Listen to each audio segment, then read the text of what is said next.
Hello, I am Becky Wilson, the Title III Part A specialist here at the Alabama State Department of Education. Today, I will be walking you through the process of reviewing and certifying the English Learner Data Tile in the AIM portal.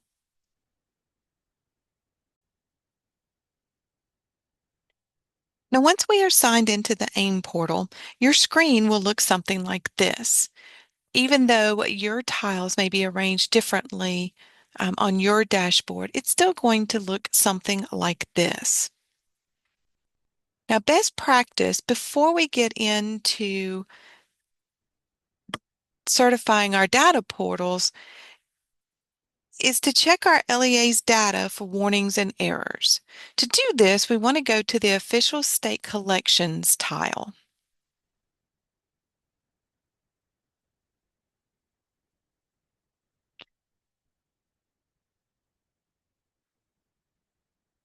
Now you may notice at the top of the screen that we have a yellow line. You will not see this. For training purposes today, we are using a staged or test account set up for Fort Payne City Schools. So this is the LEA information that you will see throughout this recording. Now, once we have opened the official state collections tile, we want to go and look at any errors or warnings that we may have concerning our student data. So the first thing we want to do is select the school year, and then we want to select our system. For today's purposes, it will be Fort Payne City's information. And then we want to select our school. Now, you have the option to select an individual school from the drop-down menu, or you may select all schools within the district. To do this, you're going to look for the school code that's 4 zeros, and that will be all schools in that district. So we're going to make that selection. Now, for collection, we want to choose the ninth month option, which is the end of the school year. And though we are not all the way at the end of the school year at this time, we still want to choose the ninth month collection because that's going to be the most recent collection and it is updated nightly. Now, I'm not choosing the ninth month collection in the drop-down menu at this time because that will immediately um, bring up personally identifiable student information, and we don't want to do that. Now, the next step would be to move across the top, and we want to hover over the Attendance tab. You will want to select Attendance Collection Errors. Again, I am not clicking on this option as it will also display individual student information. Instead, I'm going to switch over to a screenshot with data redacted in order to show you what this could look like for your LEA once it's been selected.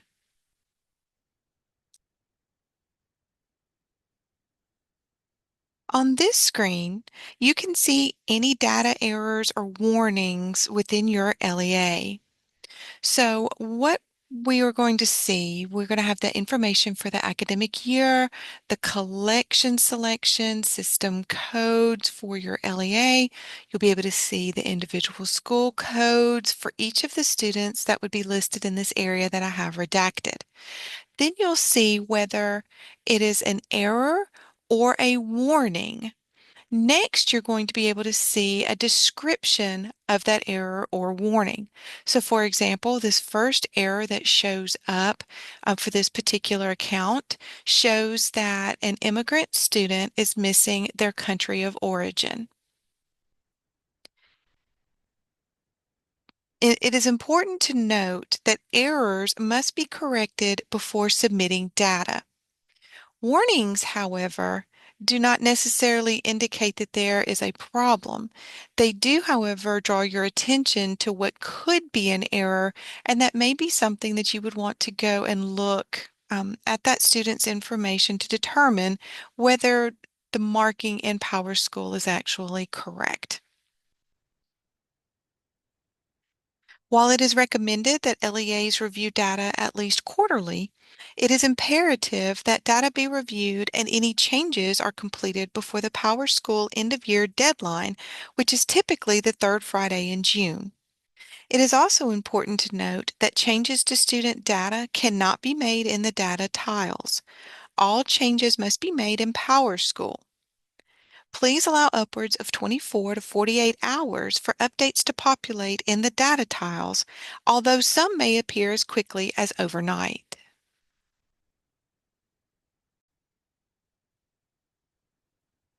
So moving back into the AIM portal, in addition to access to the English Learners tile, you will also need to be able to access information from the student data tile as well. You want to be able to compare the data between the student data tile and the English Learner tile to ensure that it matches.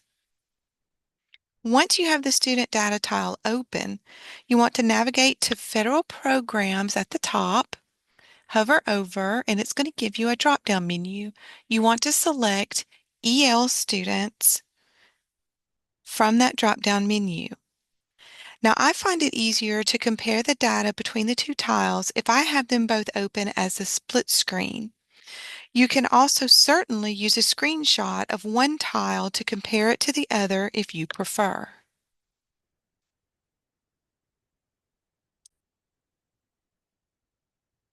So I have pulled up a split screen view of the two data tiles so that we can do a quick comparison of the information between these two different tiles.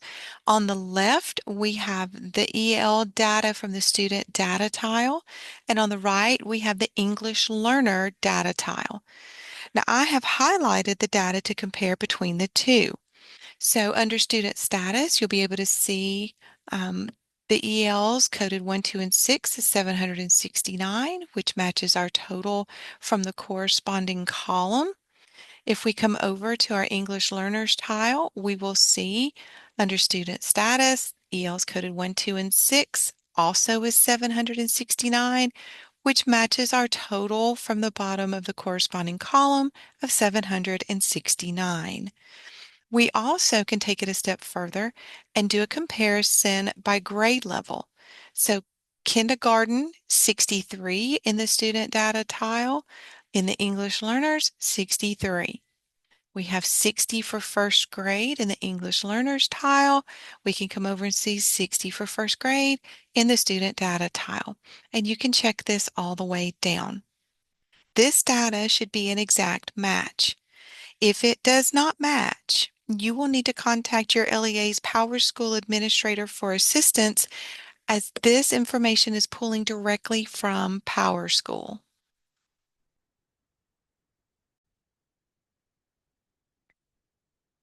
Once we have verified that the data matches between the two data tiles, we will close out of the student data tile and return only to the English learners tile. Now, if you will scroll down to the bottom of the screen, and I'm going to do this slowly, you're going to see English learner student data at the very bottom of the screen. I'm not going to go any farther than this because it's going to show personally identifiable student information. But in this student data section, you can continue to review individual EL data. So an example of student data that you may want to review is primary language. And I'm going to slide over and you'll see primary language section right here. All of it is color coded and it's all filterable. And you can choose which fields you see, you can hide them, you can add some, but it can also be exported in Excel and filterable there as well. Now to protect sensitive student data, I'm going to switch over to a screenshot showing primary language and how we filter for that, but it's going to have redacted student information. So bear with me just 1 second.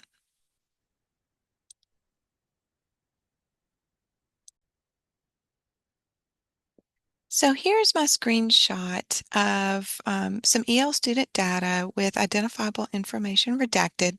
And we want to take a look at the primary language of ELs coded as 1, 2, or 6. to filter at the bottom of the EL data tile, we would come over to the EL column. I have them marked with green arrows. We want to come over to the EL column, click on the drop-down menu, and we want to select checked. By selecting checked, that's going to filter for all students with the EL value of 1, 2, or 6. Now, to further filter ELs who have a language code of English, this is the one we want to look for. We want to move over, we'll see primary language here, but we can filter by typing in ENG in the primary language state code. It takes a moment to process, but once it does, it will pull up all students who are coded as ELs 1, 2, or 6, meaning that they are annually assessed on Access for ELs, and their primary language is coded as English. This is a common finding that we see during data collection. And this is something that we would want to go in and review because typically a student who qualifies for EL status does not speak English as their primary language.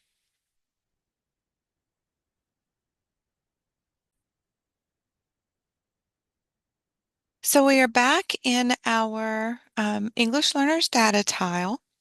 And once an LEA has had an opportunity to filter, review through the student data, review through any errors and warnings that you may have, it's time to complete the manual entry sections of the English Learners data tile and then certify. Now, eh, I'm I'm regularly contacted by LEAs who open the English Learner data tile to certify, and this is going to be the app home screen.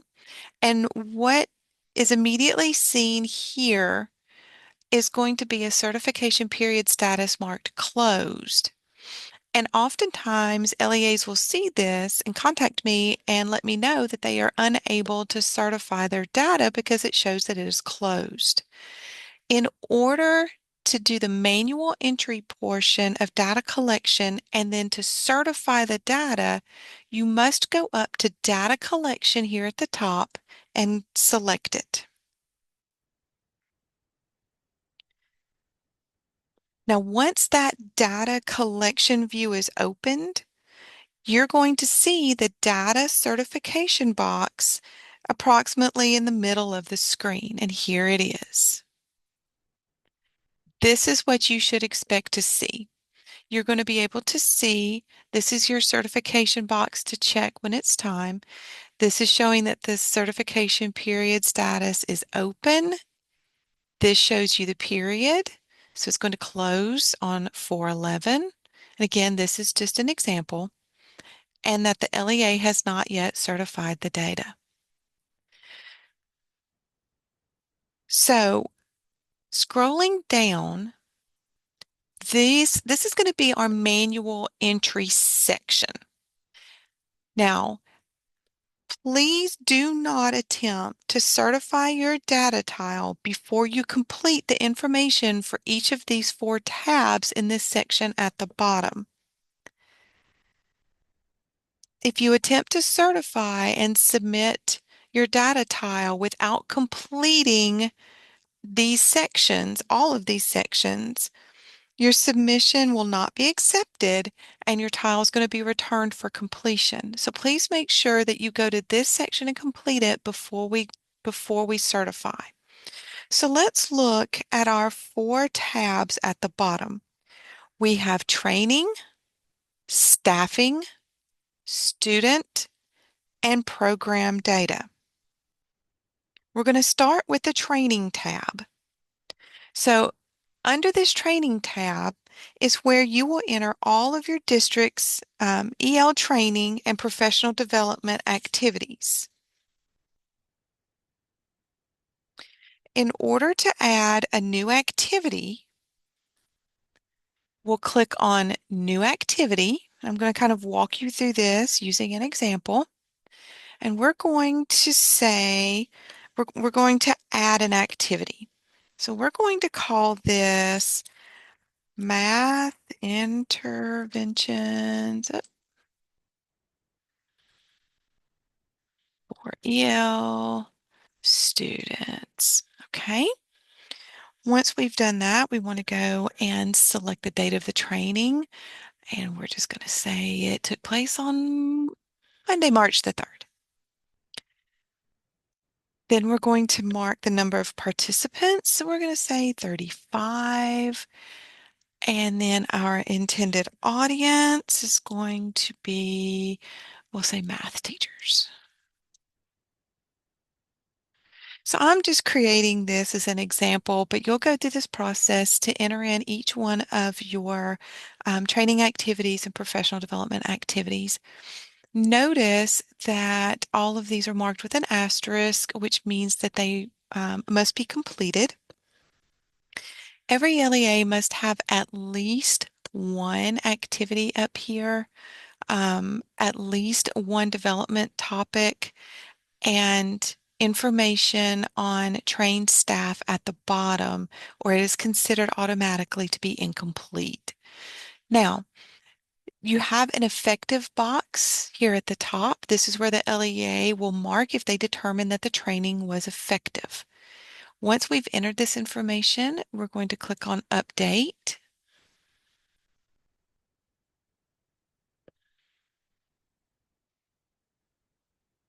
And it's going to populate up here in the Professional Development Activities section. Now, once it's up here, you'll be able to edit or delete this entry. If you want to create another entries, you're going to click on New Activity. And you will do this for each one of your training entries for the entire school year. So you'll just continue to put in your information and then click Update. I'm going to cancel this one so we can move down to the next section, and that's going to be professional development topics. So for the one that we have up here, math interventions for EL students, we're going to mark instructional strategies. And we're going to say that this was an effective, so I need to edit, sorry, meant to mark that. It was an effective activity, and this is at the discretion of the LEA to make that determination. When we get down here to the bottom, this is going to be our participant information. Now, all of these boxes have to be completed with a whole number or 0. If it's not completed with an acceptable number format, you're going to get an error mark. So for example, if I leave this first one blank, you're going to see that I get an error mark. So I want to go up here and I'm looking at my content teachers that received this professional development, and I'm going to say that 28 of my content teachers received this professional development. My EL classroom teachers were 3. Principals that would have received this training as a school administrator, we'll say 2. Non-principal administrators, we're going to say 0, because remember, we cannot leave it blank. Other school non-administrative personnel, this would be, an example here would be your parapros, we're going to say 2. Any CBOs would be 0. And then regular classroom teachers that would receive professional development hours, including coursework in ESL, we're going to leave at 0. So we see that we have a total of 35, which matches the number of participants up here. So you would want to complete this information, and before you switch to another tab, or if you need to save and leave and come back to this later, you want to make sure that you click on Save. That way you'll be able to pick up where you left off if you have to stop at this point, or if we are switching to the next tab, all of our data is going to be saved. So next we want to take a look at staffing. So scrolling down, we want to go through line by line and enter in any information that's going to be relevant to our LEA. So how many EL certified teachers are going to be needed in the next 5 years for all of our EL students? You're thinking 5 years down the road, how many do we need?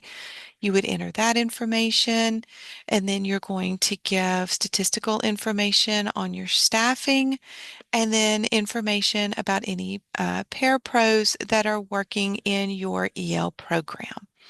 Again, you cannot leave these blank. You must enter a whole number or zero. If the boxes have black numbers in them, that means that you can manually enter that information. If it is grayed out, you cannot select it, and that is automatically generated. So we would want to save our data and then move to our student tab. Now, this tab's going to look a little bit different than some of the others, and we have 4 sections. Some of this is pulled directly from PowerSchool. So you'll see that it is pre-filled from PowerSchool data. At the top is going to be your program exit information. All of these are manual entry, so you're going to fill that with the data from your LEA. Then we'll come down into participation in other programs. So the first two, special education and gifted, is populated from your PowerSchool portal. Then you're going to have an option here for students that are EL students that are currently enrolled in career vocational education programs. These would be found at your high schools. That is a manual entry, and your foreign exchange data is pulled directly from PowerSchool. The next section is enrolled by grade. So this is breaking down data by grade level. So we have our EL counts by grade level. Remember, we had an original total of 769, so that matches here. And then we have a total student population broken down by grade level with a total at the bottom. Now, in the middle is going to be your core EL program. So there must be a box checked for every line by grade. Now, we do not collect this data for pre-K, so it will start with kindergarten and go through grade 12. So you have English language development in the first column. You have English as a second language in the second.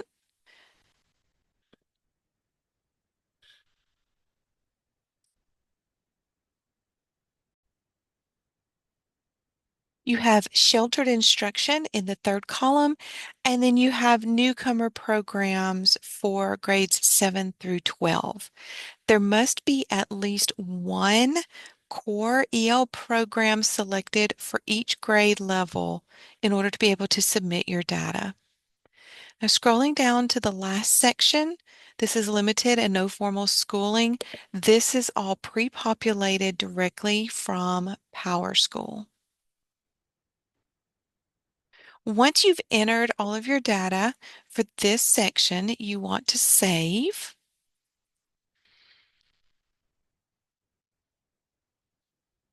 And you'll get your little prompt that your EL data has been saved.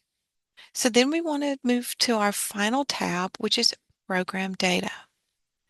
Now again, some of this is already populated directly from PowerSchool, but you'll come through in these areas and add in the information specific to your LEA. At the bottom is going to be your monitoring and transitional services. So this is where you're going to check the box next to the strategies that your LEA uses for monitoring services. And you can check all that would apply specific to your LEA. Again, you'll want to go up here and click on Save. Last, we want to go through the certification process. After you have entered all of the necessary information in the four manual entry data tabs, you're going to come up here and read and then select the certification box, and then you will click on Certify English Learners. It's going to bring up a pop-up window that's going to ask if you are certain that you want to certify your English learner data for the selected school year. If you are okay with submitting, you'll click on OK. If you need to go back and look at several pieces, you'll want to click on Cancel, and it will let you come back and make any necessary adjustments. We're going to click on OK. And it's a validation error, and it's simply because this is not a live, well, we didn't select any of our core EL programs for our different grade levels, so it's not going to allow us to do it, but it's also a test tile, so we can't do that.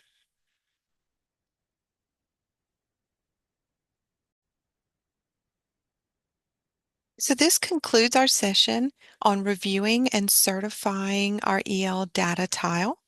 If you have any questions about certifying the EL data tile, or if you need additional assistance, please contact me using the information on the screen. Thank you.